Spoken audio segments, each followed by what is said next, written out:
Every lead you get, every time you list a home, your goal should be 2 to 3 contacts per listing or buyer closing. 2 to 3 contacts. Not all of the people that you meet. So if you stick a sign in the yard and hold an open house, for example, not everybody that you meet is going to be ready to move just yet. So the goal is not to get 2 to 3 active buyers per listing. It's to get 2 to 3 contacts, right? And because if you can get 2 to 3 contacts and you can put them in your CRM and you can have some kind of content distribution system where you're sending out information, you're staying relevant to them. This is Barry Jenkins, a team owner. I am a best-selling author of a book that's remained a bestseller for 3 years called Too Nice for Sales, and a consultant in the technology industry. And the team at Meskula every Friday, sometimes on Tuesday, asks me to pour into your business. And if you were on the Tuesday call, normally we only do one a week, but this week we did 2. This is the second one. I asked you guys to, share some insights into what happened over the last few days with regards to taking on risk and, working on your business and some different things. Didn't know if anybody wanted to kick us off with that. Sebastian, how are you? You already know I'm doing amazing. Doing very good. Good. This is my favorite call, by the way. I'm just having the most fun of the week. Really? Wow, man. Well, I'm honored. I'm glad to hear that. Good 100%. Yeah. As I've been saying, wanting to encourage you guys to take on that risk, right? The risk in your business. And as I tell my agents all the time, if you're not doing something that scares you just a little bit, you are playing it way too safe. And I think for a lot of us, I normally ask you guys to share what's going on in your business, but I'm just going to go ahead and kick it off, and I'm just going to pour into you for a minute. I hope you guys don't mind. But for a lot of you, knowing that you are displeasing the person on the other end of the phone, the fact that they don't want to talk to you is so incredibly uncomfortable that you do anything you can to avoid it. Now, last week, I was teaching in several parts of Florida. And in one of the classes, I had about 100 people in the mastermind room. They had about 1,000 people at the conference, and I spoke on the main stage. But in the mastermind I did, there was 100 people in the room. No chairs were empty.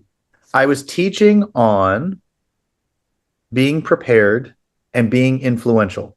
And so I had the great idea, all great ideas, in the shower.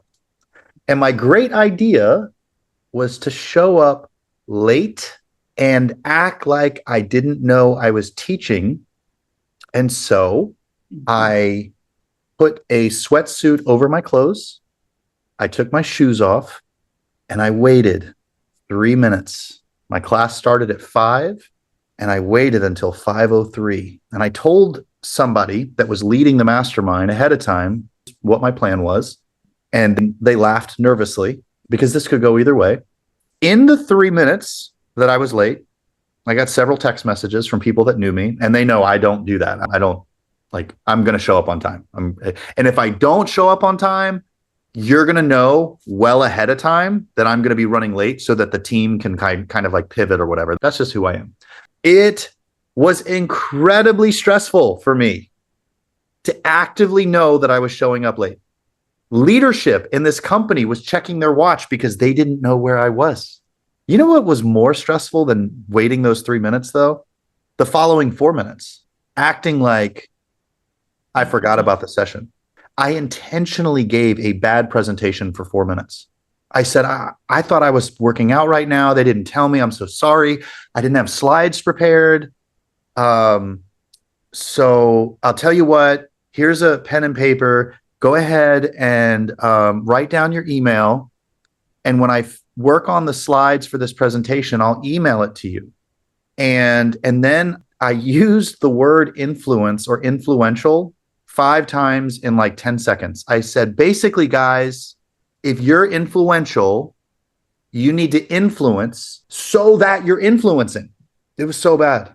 It was like, and then I looked at the crowd and I said, all right, well, I'm going to go ahead and let you guys out early so that you can go to the bathroom. We're going to do another session later. You guys have a great rest of your day. I'm not kidding you. like their mouths were open, the level of disappointment and showing up late, showing up unprepared, showing up wearing workout clothes, and then giving a really intentionally bad presentation. I did not wear enough deodorant. I'll just put it to you that way. I was sweating bullets. It was so mind-numbingly difficult for me to actively be aware that I was displeasing to every person in the room. Just to finish the story, so that you know I didn't end there, I turned around, started walking after I said, you guys can go to the bathroom. And I took off my hoodie and I said, just kidding. And then I said, that's what you guys make the seller feel like when you don't have a CMA, you don't have your listing presentation, and you just mumble your way through the presentation. And then you tell them later on, I'll email you some stuff. And for the next 20 minutes, I just gave it to them, right? And a large percentage of the people said they had never experienced that level of just haphazard lack of preparation at an event like this. They paid $1,400 to be in that room, guys.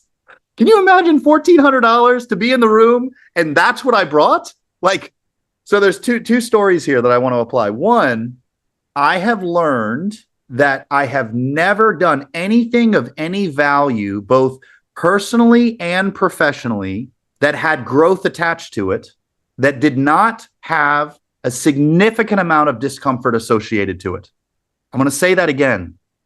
Anytime I'm doing something important, I am uncomfortable when I start doing it. That has never not been true.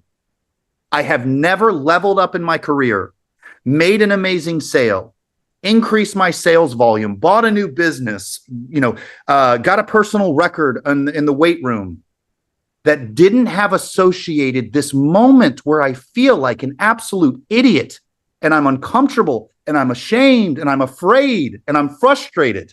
The difference between successful people and unsuccessful people, there's a few differences, but one of the key ones is the ability to sit in that discomfort. People that are able to sit in the discomfort, when I say sit, what I mean is don't hide from it. You're actively aware that you're bothering the person by calling them. You're actively aware that they don't want to talk to you. You are actively aware that you want to get off this call. Your heart is racing, sweat is beating on your forehead, and you're like, oh gosh, I cannot stand this. I just want to go hold an open house or something. And we blame the lead sources. That's what I did for like 3 years. 2011 to 2014, I changed lead gen platforms every 9 months. Nobody taught me how to convert leads. I just meandered my way through. And the only leads I was able to convert were the ones when I called them, they had clarity around their needs. Hey, this is Barry, Better Homes and Gardens. I saw you registered for a home. Yes, Barry, thanks for calling. Can we go look at the home this weekend? Those are the only ones. Like this, you call the seller. Yes, Barry, thank you. We got to move out of town. We're PCSing. We're in the Navy and we have to move within the next 6 months. Can you come over? Like those I nailed. Anybody that had any degree of like, no, thank you, not interested, waiting a year. I don't need you. My cousin's an agent. I'm tired. Where'd you get my number? Bro, I'm done. I'm just like, I don't want to talk to you. Like, this is uncomfortable. I don't like it. And you know what? I'm still kind of that way. I really haven't changed. I really haven't. I think the reason why my book took off, there's a few reasons, but the one that I think I learned how to stay true to myself and do the hard thing, right? And, when I say doing the hard thing, I'm like, I started to believe that people were ignorant to my value and I stopped blaming them for it. It's not their fault they don't know how valuable the real estate agent is. It's not. And yet I'm almost nervous or offended that they're not like, I'm so glad you called me. And so I also started to believe that this was the largest financial transaction of their life, because for most of them it is.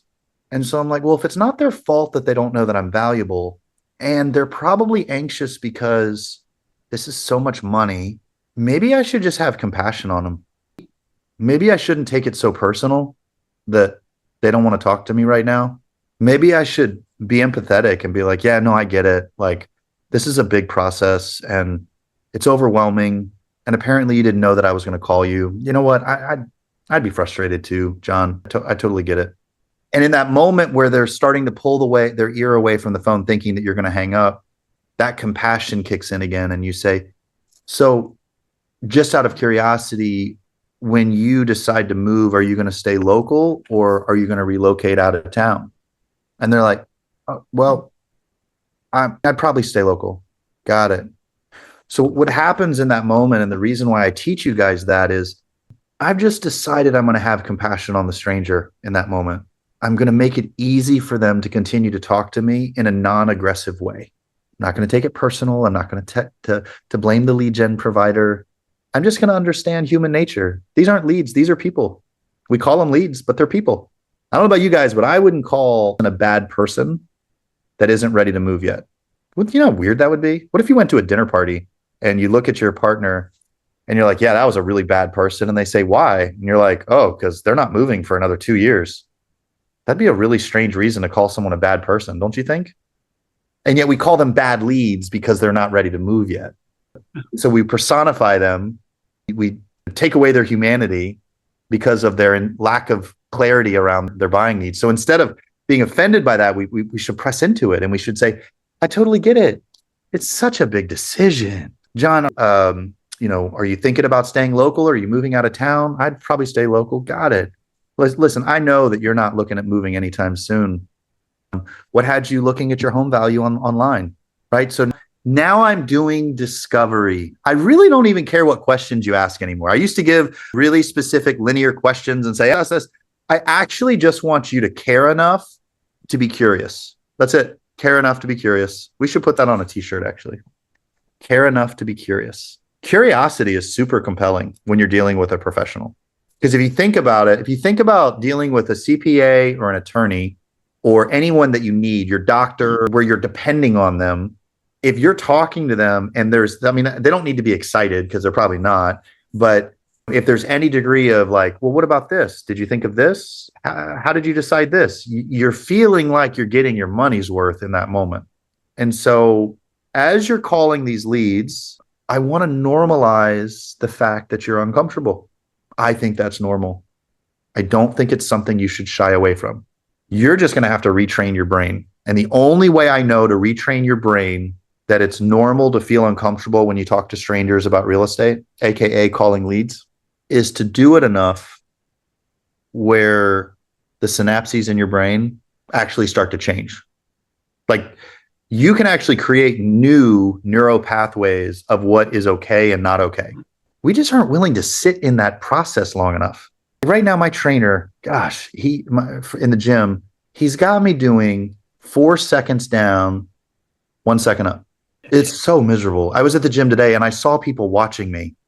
Nobody else is doing that. But my trainer wants me to sit with heavy weights and go painfully slow. 4 sets of 12.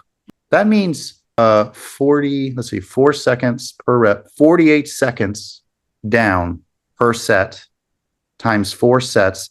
That's like holding really heavy weights for 200 seconds. It's miserable. But he said that's actually the time under tension is the fastest way to grow muscle. And so for us, we got to sit under that discomfort. I've yapped for half of our call, and I want to stay true to the coaching environment. Jesse just asked, wondering if you have any insight to legal landmines or things in the industry many realtors should be on the lookout for. Right now, lots of talk about E&O insurance. Listings are getting canceled. Less home selling seems like a hit job coming for realtors. I would tell you what's really important here is that you align with a brokerage that solves all those problems for you. You know, your broker should be taking care of all that for you. If they're not, then you should just interview other brokerages. And because that should not be something, and I'm not saying their E&O policy is perfect, but in Virginia, everything I do flows through the broker. And, you know, with me being at a cloud-based brokerage, I've got one broker over the whole area, and then I have a team and I have agents at the team. And I'll just tell you, like, I have never been more detached from all of the fact that when something happens, I'm like, yeah, email the broker. Like, people ask me all the time, are you a broker? I'm like, nope, not interested in being, I don't want the liability. I don't want the responsibility. I don't want the oversight. I just want to sell houses. Right. So I think it's an important conversation. It's an important discovery. And, you can buy your own supplemental E&O. You can. I don't have that, but you definitely could. And then also, I think really good expectation setting and communication is really important. I said this on Tuesday. I really want you guys setting a day of the week. If your market's slowing down, you need to add new skills to your tool belt. And communication is super important when listings aren't selling quickly. Asking your seller how you want your weekly update. Do you want an email? Do you want a text? Do you want me to list bullet points? Do you want me to do a video on Loom? Do you want me to call you? Don't even offer a meeting at the office every week because that's just so much work. And you do that to get ahead of the moment where they suddenly say, our neighbor sold the home in 2 weeks last year, and ours has been on the market for 45 days. I wonder if we should interview a different agent. That's what they're saying if the home sits too long. And so you got to get ahead of that. And each week is not going to be groundbreaking. It's going to be a cocktail of information. It's going to be market updates. It's going to be showing updates. It's going to be you talking to other listing agents. I talked to 123 Smith Street, their agent. We had one showing on Wednesday, so it was the same agent. So it's safe to assume it was the same buyer. Buyer didn't buy either home. Said similar feedback to both. Right, in the know type stuff. And so this is the opportunity, though. If your market is slowing down, that's hard. And when stuff gets hard, people quit. And that's actually the opportunity. I'm telling you guys, I was broke in 2010, absolutely broke. Got a shot in 2011, absolutely crushed it. Still feasting off the wealth that I derived from 2011. Still being positively impacted today by me working my tail off in 2011 because people didn't catch on to the opportunity. Things were really hard. They didn't keep their license. And I had 9 months of runway. It took about 9 months before everybody came back. But by that time, I had established so much volume that I had become a force in my market. And my sphere of influence started reaching out. Can I get in the industry? Can I join your team? And I didn't have a team. I didn't even know what a team was, right? Still feasting. All right. Mitch, how are you, buddy? How's business? Let's see. I'm doing good. I had a kind of a slow start, and actually, my 20 years or so, I work with buyers. This year, I decided to switch over to listings. Okay. Wasn't as easy as I thought it was going to be. It was really Yeah. kind of a challenge. They're different people, but I get the training from Meskula. I get the training from you, and I can see that this is the year where my mindset is going to take off. And I'm just share one of the goals I have is to do 100 closings a year. All right. Now, I know I can't probably do that all myself, but the challenge is to get it done. I love that. That's such a fantastic goal. 100 sales, that's 9 plus sales a month, maybe 9.5, Yeah, so that's 2 a week. So the first step is finding the business. right. Absolutely. So every lead you get, every time you list a home, your goal should be 2 to 3 contacts per listing or buyer closing. 2 to 3 contacts. Now, not all of them are going to be ready, but you're shaking. Not all of the people that you meet. So if you stick a sign in the yard and hold an open house, for example, not everybody that you meet is going to be ready to move just yet, right? That's just not. So the goal is not to get 2 to 3 active buyers per listing. It's to get 2 to 3 contacts, right? And because if you can get 2 to 3 contacts and you can put them in your CRM and you can have some kind of content distribution system where you're sending out information, you're staying relevant to them. And so, staying relevant to them is not as difficult as it used to be. So I actually taught this class yesterday for another organization. I'm going to give you a tip, Mitch, on how to get really, really good content. Is that okay with you? Yes, sir. All right. So there's a bunch of categories: school zone changes, family atmosphere changes and local culture, business changes. So basically, maybe there's new businesses in the area, zoning permits. Maybe there's a mixed use warehouse in the neighborhood, or somebody wants to put one in the middle of the neighborhood. anything that has to do with the change in an area that you want to farm or anything like that, you go to Google Gemini. Google Gemini casts a really wide net from a data perspective. So it's going to give you a lot of data. So one of the data pieces, and this will be familiar to you, Mitch, because we're in a similar area, the Right. Kingsville Lansdowne area has a new magnet school that is being put up. As a result of that, people are leaving, having to be forced out of Larkspur. There's 141 homes in Larkspur Right. that are being sent to Kempsville. And so with that change, there's some winners and some losers. So Google Gemini pulled an entire like 10-page report of the impact to the people that are moving and the people that are staying at Kempsville and moving from Kempsville. And so then I, in a different AI called Claude, Claude. Claude is like a really good attorney or CPA. It specializes in taking tons of data and organizing it in a way that is easy to use. So I took all that data from Gemini that was just because Gemini can read Google reviews in a way that other ChatGPT can't. A Gemini Right. can look at index Google pages in a way that ChatGPT can't.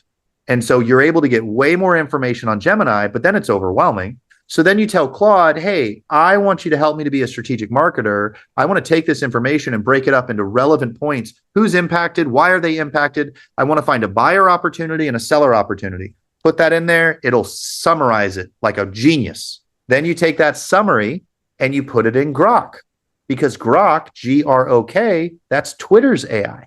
You know what happens when you search Twitter's AI? You get to have a summary of all of the Twitter posts about a specific subject.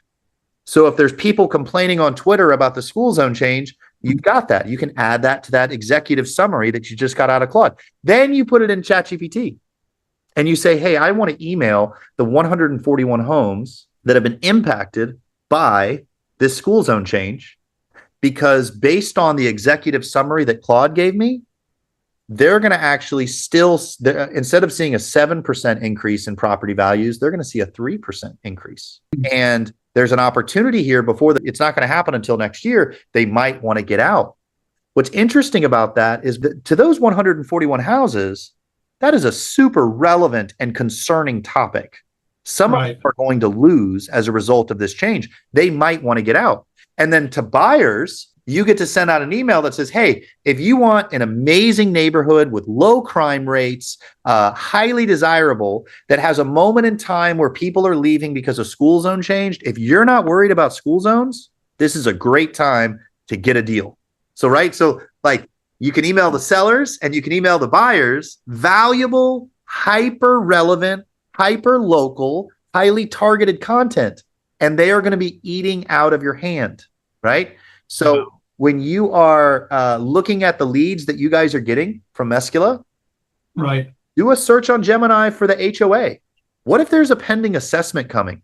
I'm just saying, you email like, hey, I know that the Salem Lakes Condo Association has an assessment pending. If you want to talk about leaving and trying to sell before that $500 a month bill comes down, reach out to me. Right? So you're taking all of these listing leads, all of these homeowners, you're leveraging Gemini to get hyper local content about those neighborhoods that you have leads from. You bought these leads and you get to start the conversation off with, hey, you contacted me a while back about your home value. And I know you live in Salem Lakes. I just wanted to know what you're thinking about with that condo association assessment that's pending, what you're going to do about that. I don't know about you, Mitch, but I just feel like they're going to talk to you for a while about that. I think you're right. Oh my gosh. Okay. Yeah. And it really only takes 5 minutes. But Yes. this is to be the next great divide with all this AI stuff. Humanity follows the path of least resistance. And so most people are just using ChatGPT. What is the result of that? Right. Suddenly everybody's a poet on social media that learned how to use the M dash and the N dash perfectly, and they love using well-spaced out emojis to highlight their content. Everyone sounds the same. Everything looks the same. And so the next play here is much like a golf bag with golf clubs. You've got your putter, your sand wedge, your 7-iron driver. That's all these different AI tools, right? So for me, Gemini is the driver. That's the one that's going to go the distance. That's the one that's going to give me the most data. That's owned by Google. And then Claude is going to be my sandwich. That's going to be the one that refines the data so that then I can put it in my putter to take us home on ChatGPT, right?